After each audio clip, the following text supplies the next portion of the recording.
Mary Farrar Titcomb, and I was born May 12, 1812, in Massachusetts. I married in 1830. My husband, Timothy Batchelder Titcomb, was born in North Yarmouth, Maine, on July 31st, 1803. Timothy's parents were Samuel and Maris Batchelder Titcomb of old New England families, some who came to the New World in 1634.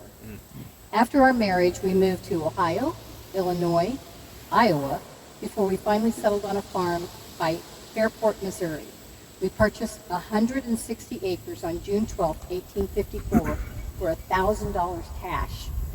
We built a large 5-bedroom house with 2 parlors and a pantry.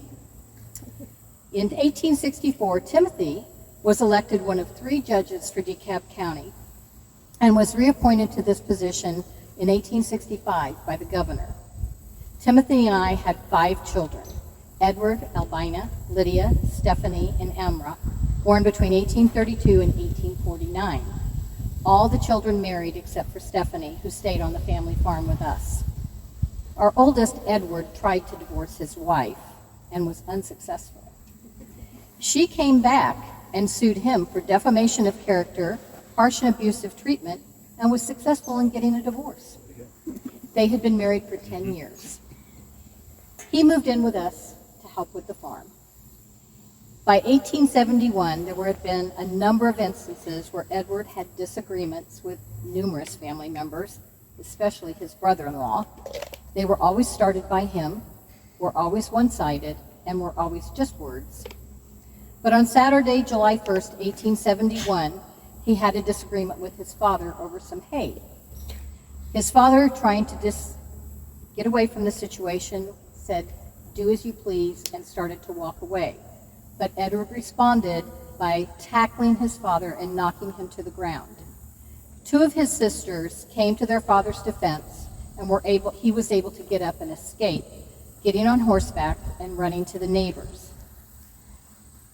Edward responded by trying to choke one of his sisters and leaving bruises around her neck and dislocating the shoulder of the other one. He then came after me with an axe and threatened to split my head open if I did not return his gun to him. I begged him to please not do anything, and he promised me he wouldn't. He got on his horse and went straight to the neighbors. When he reached the neighbors, he confronted his father, and then he shot him 3 times, in the leg, in the arm, and in the abdomen. He then took his horse and went into town, talked to an attorney who told him he needed to turn himself in to the sheriff, which he did. Good thing, because they were getting a lynch mob together to hang him. I sent a letter to him in jail and addressed it to my wretched son. I informed him that his murderous work had been but too complete, that his old father of 80 years and 10 had died of his wounds, and asked him, "How could you do this?" Timothy died in the hospital in St. Joseph on Monday night, so he suffered for 2.5 days. Edward was sentenced to 20 years in the state penitentiary on November 16, 1872. He was later given a conditional pardon by Governor Crittenden on July 4, 1883. He spent the rest of his life at the Missouri State Mental Hospital. Edward died April 9, 1903. I continued to live with Stephanie on the farm until my own death, June 27, 1889.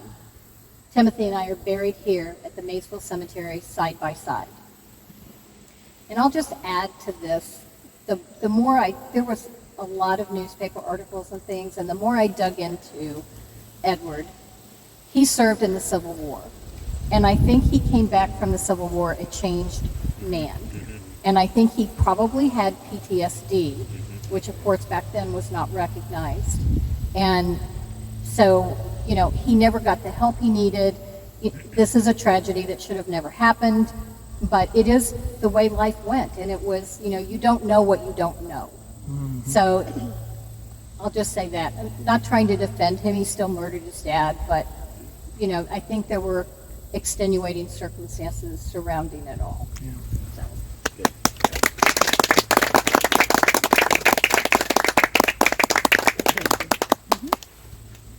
I think you're next.